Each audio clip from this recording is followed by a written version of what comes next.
feature of how you can invite your friends to watch online with you while you're watching the live stream. You can click on this plus button where it will pull up a list of your friends where you can invite them to join you in watching the live stream. You can do the same on your mobile device. So if you go to this share button here, you will be given a list of your friends where you can send them an invite to watch along with you while you're watching the live stream. Thank you so much for watching, guys, and we hope you stay connected with us, and make sure to like our Facebook page so that you can get all of the updates on what's happening here at Family Church.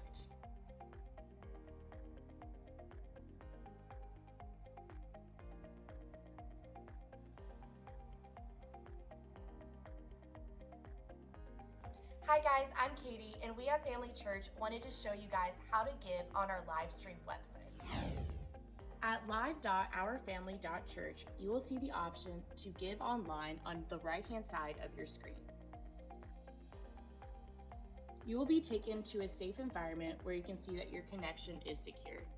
There are two options when you go to give. You can give one time or set up a reoccurring gift. So that's it, but we really want to know how we can support you and your family during this time. So please let us know, and we'll continue to be praying for you guys.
Hello, everyone, and welcome to our online family church. We're so glad that you're joining us.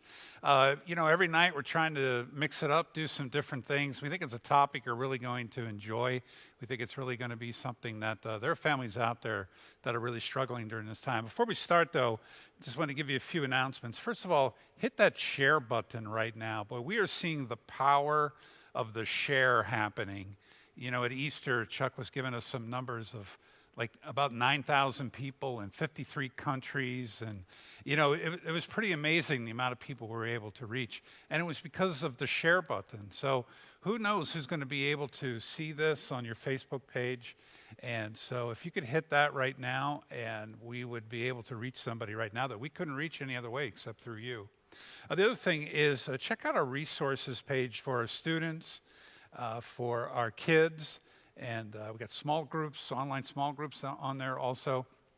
And I got to tell you, the kids ministry, student ministry, they have really stepped up here with some fun and exciting and engaging things that are going on. Our students last night had a great Zoom meeting together. And so a lot of things are happening there. And just because we're not meeting face to face doesn't mean they're not happening. They are. And we would love for you to join that and engage in it. And then finally, just a thank you. And thank you for supporting the church, giving to us. You can give. The easiest way to give is at give.ourfamily.church. We appreciate all that you've been giving and helping. And so we can just do things like this.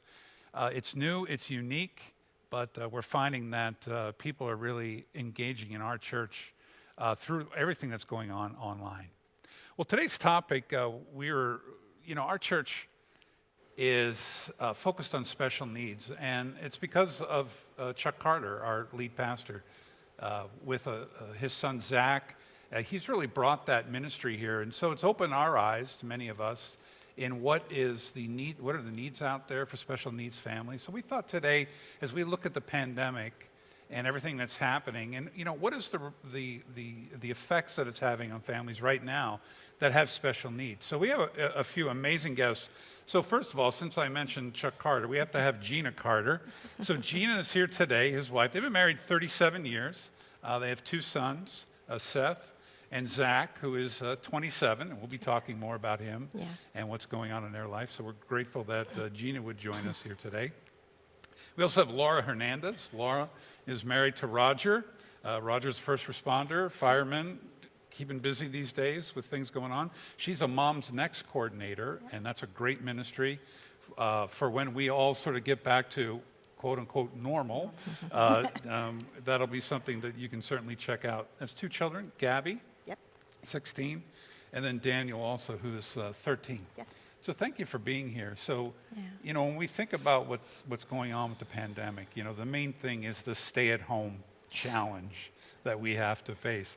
And for some of us, we're going, I can't go out and I can't do all the things that I needed to do. But there's a special pressure that's going to happen within your families.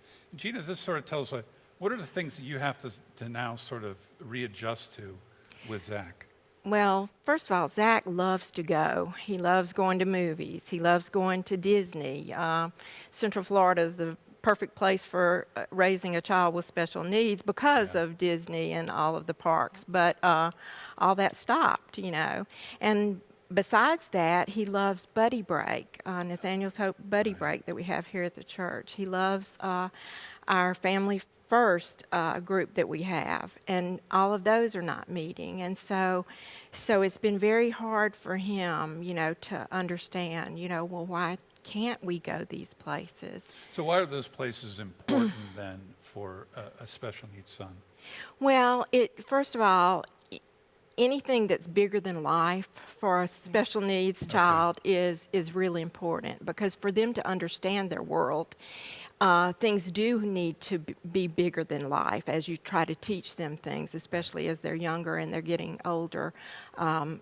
Things really do need to be bigger than life. Well, Disney is definitely bigger than life, And so, but also routines are important for our kids, very important. It makes them feel safe. They understand what's going on. There's so much in their world that they don't understand. Right. Zach does not always understand language. Right. He still struggles with language when you talk to him. So to understand his world, his routines are so important to him. And this has really, thrown him for a loop, and so many of our kids. Yeah, did you see some of the similar things happening with Daniel? Yes, he really is struggling not going to school and seeing his peers and seeing his teachers and just having that constant interaction. A typical kid would have the ability to just pick up their phone, maybe text their friends or do a FaceTime with their friends. And so the inability to take him to school has sort of cut him off from all of his peers that he is used to talking to on an everyday basis. And getting on a FaceTime call is more difficult for him because he can't keep his attention level for very long, and he wants to show them things around the house as opposed to just standing in front of a screen. Mm-hmm. And so it's been difficult for him to not be able to come to church, not be able to go to school, not be able to just do things like go to the movies, go to Disney, and so forth, that were nice incentives for them to work towards too. I know that Daniel we would have 5 good days in school and we would work towards going to see a movie, or we would go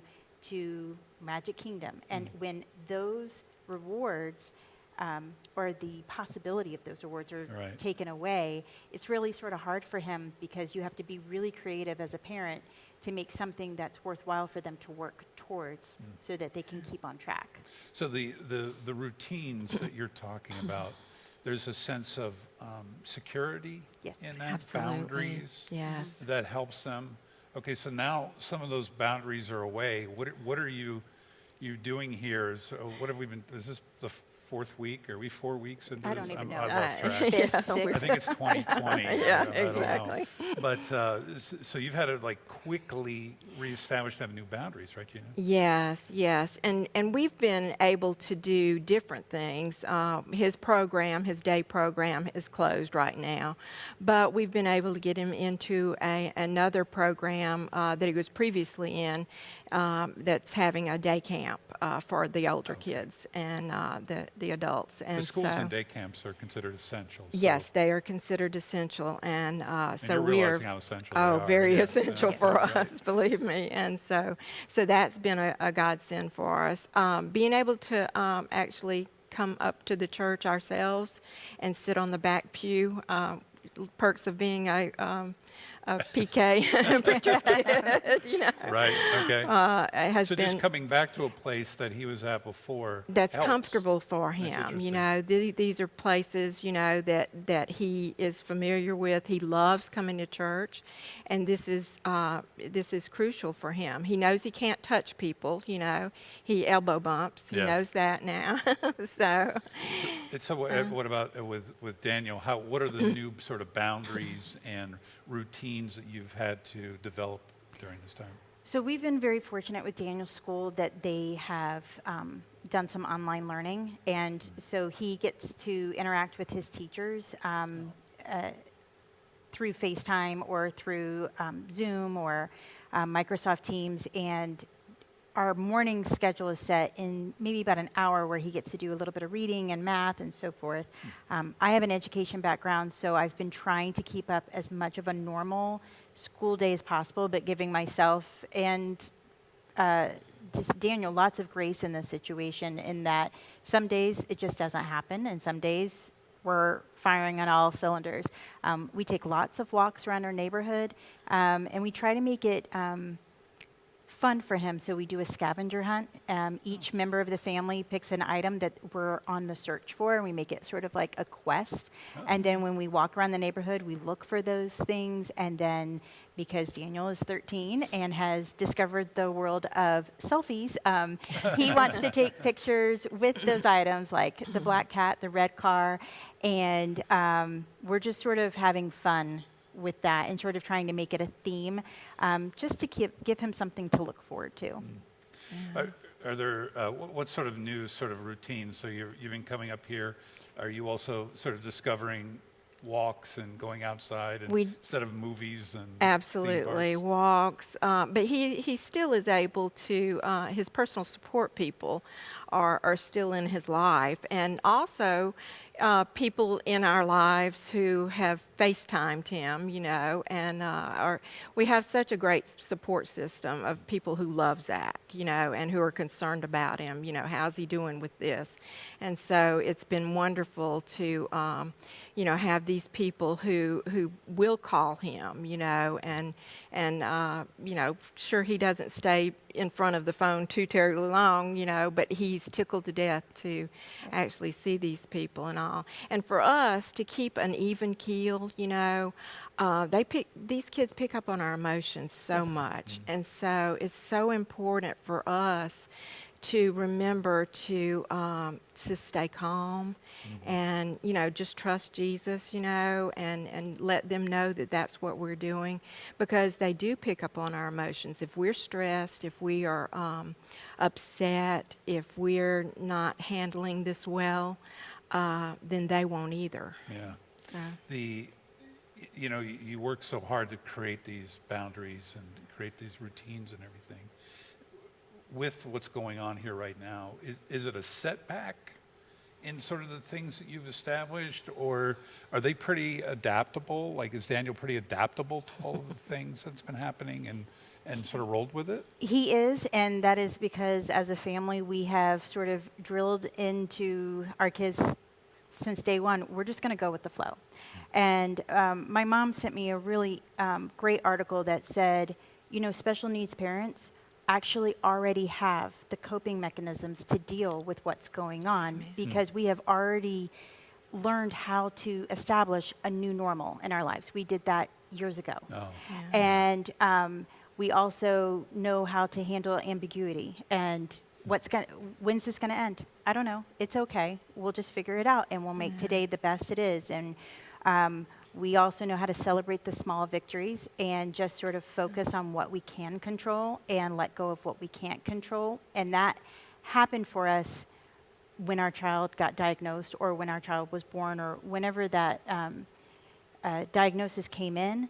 And I have sort of really leaned on that this was sort of what we were doing anyways. Yeah. And it's just now a new normal. Oh, It's right. just a different new normal. And so he's really responded well in the sense that, and I echo what Gina said, we do not keep the news on, because I think it's a trickle-down effect. It starts a line of questioning. And so, and that has personally helped me to not hear it so much, so that it keeps me calm, and therefore he sort of feeds off of our demeanor. Yeah, and I'm also, when you were talking and thinking about establishing a new normal, obviously your husband Roger is going to it's got to be all hands on deck here. Right. Right. Everybody's got to get involved in it. You have a 15-year-old, right? I have a 16-year-old, yeah. 16-year-old, yeah. Gabby, and so, she's got to jump in also, right, and be a part Absolutely. of all this. So Yes. it's affecting everybody in the family. Is that correct? That's true. And she has a full load with school, and she's been keeping very busy, but she's phenomenal with Daniel, and she has allowed us as parents, she'll watch Daniel so Roger and I can go on walks. And so we can have date nights Yeah. as we're walking around. So we're really thankful that they have a great relationship together.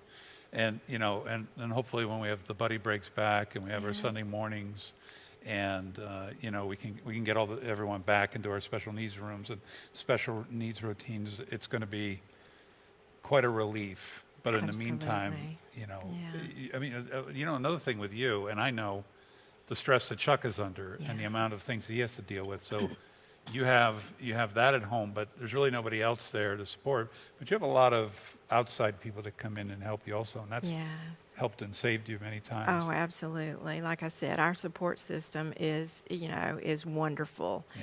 And thank goodness we have people who are still able to come into contact with Zach and actually do things with him. And so, it's not the same things that they used to do with him, Right. but at least it's he gets that contact with people. Well, you guys always knew that you couldn't do it alone. That's right. And so it's important to have other people out there helping and supporting you as part of the church family.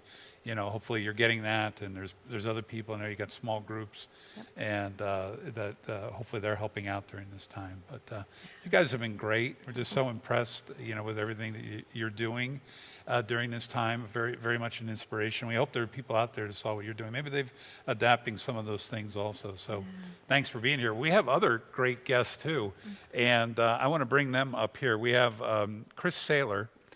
Chris is married to Buck, and they're down in our Four Corners church, and they've been married for 17 years. Chris works with Disney, and of course has been furloughed here. And so that's another whole issue they're dealing with at their house. They have two sons, twins, 15, Rennick and Thomas. And we also have Denise Birch here. Denise works at the Access Charter School, vocational resource teacher. Got her master's just recently. Congratulations, at UCF in special education. Your 10th year in this role, sort of here at the church, of being our special needs ministry director. 10 years. Wow, that's great. And but 10 years also at Access Charter at the same time. So a lot of what we're doing here is, really through the guidance of you being here. I mean, Chuck had a bright idea and then handed it to you, and you began to develop it. And so we know you got your ear to the ground because you know what's going on in the special needs community. Of course, you, Chris, you're right in there. And, a little bit different, situation. Laura and Gina are up here, have one child with special needs in the house. You have two. You have twins. I was asking Denise earlier, I said, is that uncommon for twins to be autistic. She said it wasn't that uncommon. No, we were told that it's about as likely as any other two siblings. So I don't know. I know a lot of families who have twins that one is Yeah. only affected, and we do know other families that have two affected as well. Sometimes the level is different. Both of our boys are pretty significantly impacted. So So is everything that's going on, is it impact you twice as much, or are you just creating one routine and they're all sort of following in line with it? that's interesting. Sometimes the two of them together, it's almost like herding cats. But for us, we have a little bit different situation. I homeschool them already. So okay. we already had a home routine established Right. for the school portion. So that portion hasn't really looked a whole lot different. They're used to that. They're wondering why mom's not leaving and dad's not taking over fully, because Oh. mom does the school in the morning and dad comes in for the play in the afternoon. Dads are good at that. So, yeah, they're like, so usually I get about midday, mommy works. No, mommy's off today. So that's a little bit of an adjustment for them, but they're flowing with that very well. More of their adjustments are coming from, like Gina had said, and Laura as well. It's the outside the home activities that they're missing. And you working at Disney, I'm sure that was Yeah. a place you would go on a regular basis, Yes, right, Disney? absolutely. That Yeah. was one of their favorites for sure. Church, of course, they love. That's their routine. Yeah. Family fun nights, they counted on those. Sky Zone, why can't we go jump at Sky Zone? You know, why can't we go to music anymore? Yeah. And so, but for them, as much as significance that they are impacted, again, like Gina was saying too, they don't understand. So to say COVID-19, to say social distancing, to say stay-at-home orders, Yeah. these mean nothing. That Right. that means absolutely nothing to them. So, and sometimes you find those behaviors step in, and some of the undesirable behaviors. And I think through all of this, as for any of us, the biggest thing for us has been what a time to rely on God. Really? And Yes. what a time to say, you know what, Jesus first. Let's put him first. It's time for prayer when we have a behavior coming up. Okay, we're going to need to pray. We're going to need to stop and pray. We might throw in some TheraBands for some of that physical output, but we need to pray. Is this you and Buck praying, or you're getting the whole family together all for this? all okay. families praying. Yeah. Everybody's praying, and they've learned that as a coping mechanism, and what a Great. great thing for all of us really to have, and to realize. And I think as a special needs parent, from the very beginning, you realize from the day of that diagnosis, you don't have any control. Your control, what you thought you had control of, you don't. So as we're dealing with this whole idea that this is out of control, you were already there, right? Already there. We already knew where and who was the control and Right. who we needed to rely on and where we needed to be. And I think that probably has been the biggest help for the boys, honestly, when things get to the point where they don't have any answers and they don't know what to do. And when you teach them and when they see you taking that first step to say, the first thing I've got to do is I've got to pray. We've got to pray about this. And when they learn that and you call on, and many times I can testify, we have called on the Holy Spirit to please, we need your presence. And when they can feel that, and when we can feel that, and we can feel that together as a family, it takes it to a whole nother Wow. level. Whole nother level. So Denise, in the education level, which you've been very much involved, how's the pandemic sort of affected, Access Charter School and other schools? How are they adapting? Yeah. So Access Charter School is 100% ESE students. The majority are on the What is that, autism. ES? I'm sorry, exceptional student education. Okay. Yeah. And it's 90% autism spectrum. Okay. So, and we have the full range from low functioning to high functioning.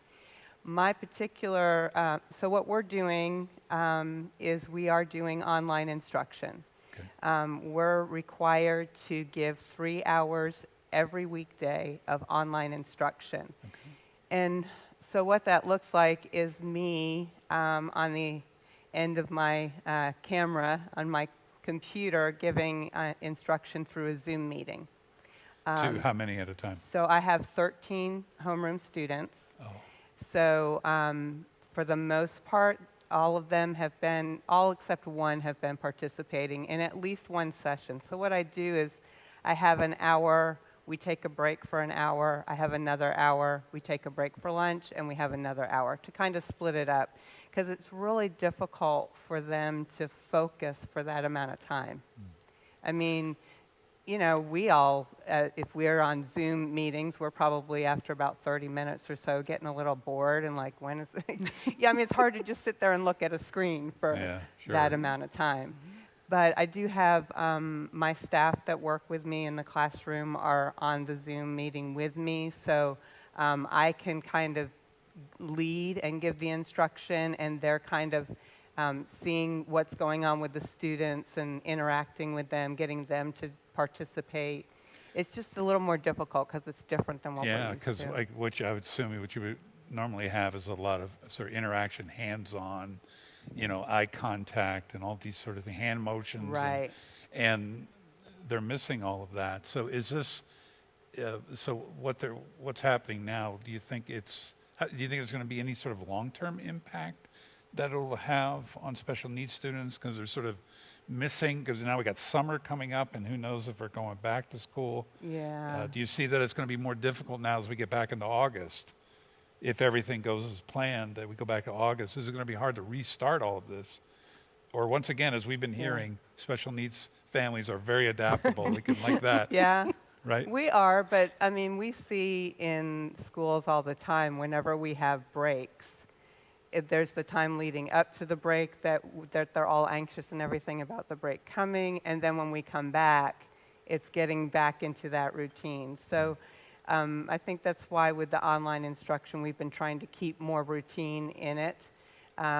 Every day, I've got one of mine, every day, Miss Birch, when are we coming back to school? You know, and I'm like, buddy, you know, this is the plan right now. But it could change, so we just have to keep going, and I just, every day, just encouraging them and telling them, you know, hey guys, it's okay, we get to see each other via Zoom, Yeah. you know, and we're just going to keep going. Make the most of it Yeah, while That's it's all we going can on. do.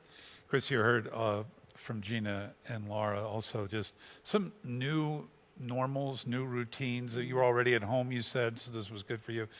What are some new things you've been doing and exploring that maybe somebody hearing this would go, oh, that's good, I should try that?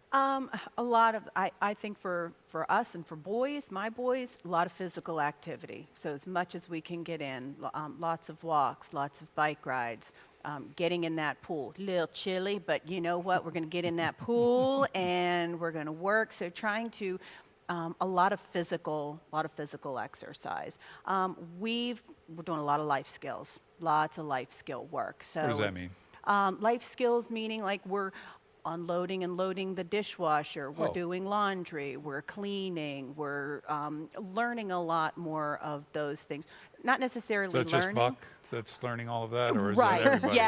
Yes. Right. We're still See what getting- happens when he doesn't show up Right, here? We're gonna make that's fun right. of him. That'll learn him. Yeah, he still doesn't load the dishwasher, right. But that's beside the point. So it's a lot. We just take our focus there Okay. and spend a lot more time on what does that look like. Something new we've learned that we never thought was even possible was online grocery shopping. One of Rennick's major joys in his life is going to the grocery store. Mine too, I love it. I can't complain. I like to peruse. Come home with more than what you need. So online grocery shopping is really helping, I think, in Yeah. a lot of aspects. Right. But we never thought that would be something he would even be able to do without significant behaviors. Yeah. And lots of prayer, lots of new difference, lots of things like that. And honestly, it's only by the grace of God that this has happened, but he's adapted to that we pick up groceries. He doesn't understand why or anything like that, but it's new and it's different, and we're kind of getting by with it, so. Yeah, that's interesting. You know, when we're thinking about, you know, just a lot of the impact that this is going to have on us, a lot of times we look at our families, we sort of say, there's things we can really learn from the past few weeks, months, whatever it's going to be. And that God was really trying to speak to the family. He's really trying to speak to the church. He's really trying to speak to the government. We think he's speaking a lot of things, but do you think there's something that he's saying to the special needs family in particular that, maybe there was an area where they were weak and we can get stronger in? Do you Well, perceive anything there? I You- would hope. You talk to a lot of parents, so Yeah. maybe you know a little bit more about Yeah, that. it's my hope not just for special needs families, but for everyone in general, that they'll realize their need for who's really in control of this world, and who can I Yeah. really count on. And so that's why I share our online stuff with everybody on Facebook, because I want them to realize that there is someone here for them all the time. And that's God. And without God, I don't know how you get through things like this Yeah. in a church family. And so that's another reason why we have special needs ministry at Family Church, because we want special needs families to feel that even more, because they're so, in a church world, usually special needs families don't get to participate in a church. Yeah. But Family Church is committed to allowing everybody to come into the family and be part of the church. And that's, and this is why we have the two of you here, because down at Four Corners, there are 5 special needs kids down there right now. And we really need a special needs ministry down there. And so this is, hopefully through all this, when we come back, there'll be some people that'll step up and say, let's begin that. Let's begin that ministry down there. We have one at the Windermere campus that has done very well, and it's a great model for other ones at other campuses. But right now, with your family there and the Rodriguezes and others, I mean, there's something really special that could happen down there. Or do you know of more families Yes. that would definitely start coming to that church? Absolutely. If we had a special needs ministry? Yes, we have families that are just waiting in the wings, saying to us, "Let us know," because my son can't sit through a church service. We don't have anywhere to go. We don't have a church right now. We do have families just waiting, and I tell them, "It's coming, just hang tight." And they said, just reach out when we can bring them. There's such a need, such a need. Well, hopefully there'll be some inspiration. Maybe that's something that God will do through all of this. We can train them. We can get people going. It's just, it's not that we don't know how to do a ministry down there. We do. We have lots of experts. What we need are people that are going to step up and say, we want to lead that. Now, the Four Corners area, it's all your fault that we're down there. By the way, I was a pest. you were the one. You lived down in that direction, and you were traveling all the way up here. It was a long distance for you. But, you sort of discovered this church that Tony was a part of, and, you were the catalyst for all this to happen. So thank you, first of all, for that. Thank you all. But we want to make the most of that, and that may be one reason why we're there, is to create that ministry, and we can do it, right? Absolutely. Yes, we can. We can do it. Absolutely. So thank you, too, also. We appreciate your insight and what you brought to all this. And thanks for joining us. And, if you have any other questions about this, just email us. Denise, somebody, we'll get the email to the right person. We want to answer your questions. Maybe if you're interested also in becoming part of that ministry that we're talking about, let us know. You can do that in the chat, and Joe and whoever's on there would be happy to direct you to where you need to go. Tomorrow, Friday, is going to be great also. More worship. And also Joel's going to be here, and his topic is also along the lines of the disciplines that we need. It's going to be celebration. And who doesn't love to party? We all do. We're going to look at it as a discipline and why it's important to celebrate what God is doing in our lives. So join us tomorrow, same time, 7 p.m. Bye-bye.